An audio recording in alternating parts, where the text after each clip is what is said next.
Bonjour, bienvenue sur Cocotte TV pour une nouvelle vidéo de présentation. Et aujourd'hui, je suis super content puisqu'on passe sur de l'air cooling. Ça faisait un petit moment que nous n'avions pas eu de solution air cooling. On travaillait plutôt avec du water cooling all-in-one. Du coup, ça change. Et le modèle, en plus, il est juste super joli, super bien fini. C'est le tout nouveau Cooler Master Air 612 Steels. Comme on peut le voir avec la boîte, nous avons reçu la version ARGB. Il existe une version classique qui est un peu moins chère. Et puisqu'on parle de tarifs, on va les donner en US dollars, puisque c'est ballot, on a oublié de les demander en euros. Donc nous sommes à 80 $ la version classique, 90 $ la version ARGB. On peut donc tabler sur du 80-100 € à peu près en fourchette large. Ce n'est pas donné, mais le produit est particulièrement bien fini, on l'a déjà dit. Alors forcément, dans un boîtier, c'est pas forcément ce qu'on regarde le plus. À voir au niveau des performances et des nuisances sonores, ça, nous le découvrirons avec le test. Bref, la boîte, hop là, on la met de côté et on passe à l'intérieur de la boîte avec ceci. Le radiateur est là-dedans. Alors, on va pas faire de considérations écologiques ou autres. On dira juste que ça ne bouge pas, c'est parfaitement protégé.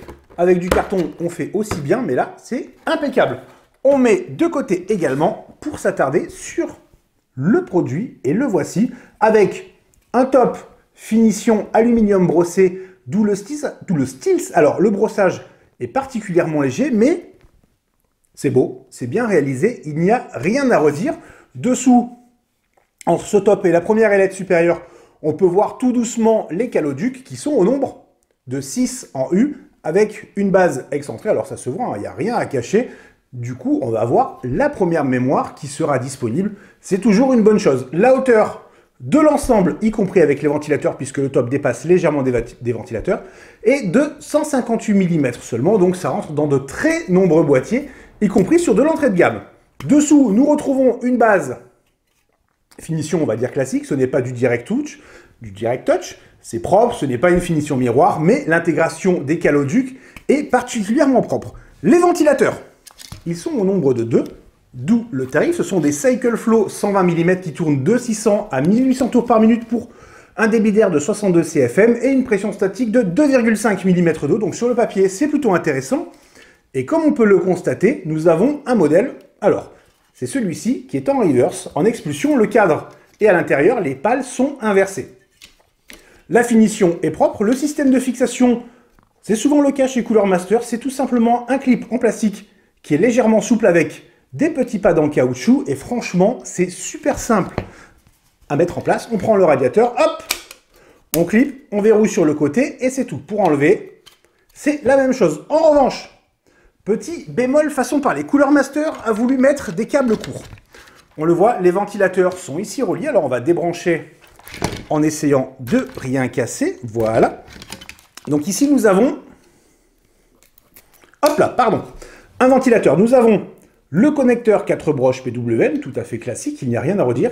Et à côté, nous avons un petit connecteur RGB à 3 broches qu'on va donner sur un format propriétaire qui va en fait se brancher à ce câble. Donc, connecteur 3 broches, carte mère Gigabyte, selon les modèles, pour les autres cartes mères ou autres dispositifs compatibles. Et de l'autre côté, nous retrouvons donc deux petits connecteurs en Y pour ceux des ventilateurs. Du coup, qu'on va mettre les deux ventilateurs. Alors là, je mets un peu n'importe comment, ce n'est pas la question. Hop, qu'on met les deux ventilateurs directement sur le radiateur. En fait, les câbles PWM sont assez longs, mais les câbles pour le RGB sont particulièrement courts. En plus, ils ne sont pas du même côté, du coup, ça fait un peu fouillis au niveau de la base. Alors, c'est pas grand-chose. Si on s'organise bien avant, c'est-à-dire dans notre cas, ça a été tout simplement de brancher l'adaptateur Y directement sur les ventilateurs et ensuite de les mettre en place. Même avec un gros radiateur autour du socket pour les VRM, ça ne pose pas de problème. Bref, on le dit quand même, c'était peut-être le petit regret. Bonne intention à la base, proposer moins de câbles, mais dans la pratique, ce n'est pas évident. Le bundle comprend aussi une télécommande RGB, ça peut être pratique, avec une alimentation SATA, et un tube de passe thermique, c'est de la Master Gel, modèle plutôt haut de gamme de chez Cooler Master. Pour les performances, le test très prochainement, même très rapidement par rapport à la vidéo, et il sera suivi du modèle en Dual Tower, plus gros, plus puissant, plus cher forcément, mais nous verrons ça dans une autre vidéo et dans un autre article. C'est tout pour aujourd'hui, on vous souhaite à tous une excellente journée.